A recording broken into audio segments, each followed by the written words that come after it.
வியாதியின் வேதனை பெருகியதோ, பலவீனத்தால் நீ சோர்வுற்றாயோ.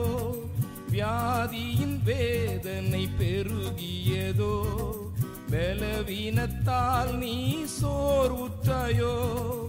ஆதரவானோர் கைவிட்டாரோ, ஆயுளை எண்ணி கலங்கிட்டாயோ. சோர்ந்திடாதே சோர்ந்திடாதே இயேசு உண்டு, சோர்ந்திடாதே சோர்ந்திடாதே இயேசு உண்டு. ஆண்டவராகிய இயேசு கிறிஸ்துவின் மகத்துவமான நாமத்திலே உங்களுக்கு வாழ்த்துக்கள். பரிசுத்த வேதாகமத்தில் மத்தேயு எழுதின சுவிசேஷம் 1 அதிகாரம் 21 23 வசனங்களிலே தூதர்கள் ஆண்டவராகிய இயேசு கிறிஸ்துவின் பிறப்பை குறித்து சொல்கிறதை நாம் வாசிக்கிறோம். அங்கே மத்தேயு இப்படி எழுதுகிறார்: அவள் ஒரு குமாரனை பெறுவாள், அவருக்கு இயேசு என்று பெயரிடுவாயாக, ஏனெனில் அவர் தமது ஜனங்களின் பாவங்களை நீக்கி அவர்களை இரட்சிப்பார் என்றான். தீர்க்கதரிசியின் மூலமாய் கர்த்தராலே உரைக்கப்பட்டது நிறைவேறும்படி இதெல்லாம் நடந்தது.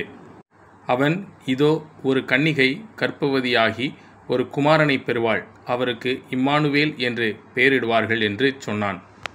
இம்மானுவேல் என்பதற்கு தேவன் நம்மோடு இருக்கிறார் என்று அர்த்தமாம். ஆண்டவராகிய இயேசு கிறிஸ்துவின் பிறப்பு ஒரு அதிசயமான சம்பவம். ஆண்டவர் இயேசு கிறிஸ்துவின் பிறப்பு எதிர்ச்சியாய் நடந்த ஒரு காரியம் அல்ல, ஆனால் தேவனுடைய அதிசயமான அன்பின் வெளிப்பாடாயிருக்கிறது. சிருஷ்டி கர்த்தராகிய தெய்வம் தம்முடைய கரத்தினாலே உண்டாக்கின சிருஷ்டியை, அர்த்தம் மனுஷர்களை நேசிக்கிறார்.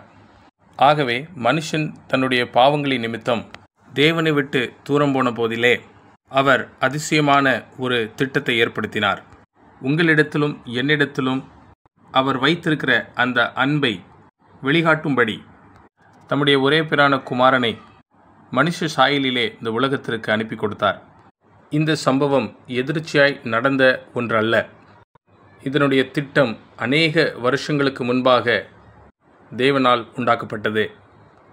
உலகத்தில் உள்ள எல்லா மனுஷருக்கும் இரட்சிப்பு கிடைக்கும்படி தேவனால் உண்டாக்கப்பட்ட ஒரு விசேஷித்த திட்டம். இந்த திட்டத்தின் மூலம் சகல மனுஷர்களும் தேவனோடு ஐக்கியமாய் இருக்கும்படி அவர் அப்படி செய்தார். இங்கே இப்படியாக எழுதப்பட்டிருக்கிறது: ஒரு கன்னிகை கர்ப்பவதியாகி ஒரு குமாரனை பெறுவாள். ஆண்டவர் இயேசு கிறிஸ்துவின் பிறப்பு அதிசயமான ஒன்று. அவருடைய பெயர் இம்மானுவேல் என்று வைக்கப்பட்டது. அதற்கு அர்த்தம் என்னவென்றால், தேவன் நம்மோடு இருக்கிறார், தேவன் என்னோடும் உங்களோடும் இருக்கிறார். ஆண்டவராகிய இயேசு கிறிஸ்துவின் மூலமாய் தேவனுடைய திட்டம் இதுவாயிருக்கிறது. தேவன் ஆண்டவராகிய இயேசு கிறிஸ்துவின் மூலமாய் உங்களோடும் என்னோடும் இருக்க விரும்புகிறார். ஆகவே அந்த தேவகுமாரனாகிய ஆண்டவர் இயேசு கிறிஸ்துவை நாம் அறிந்து கொள்ள தேவன் நம்மளுக்கு உதவி செய்வாராக.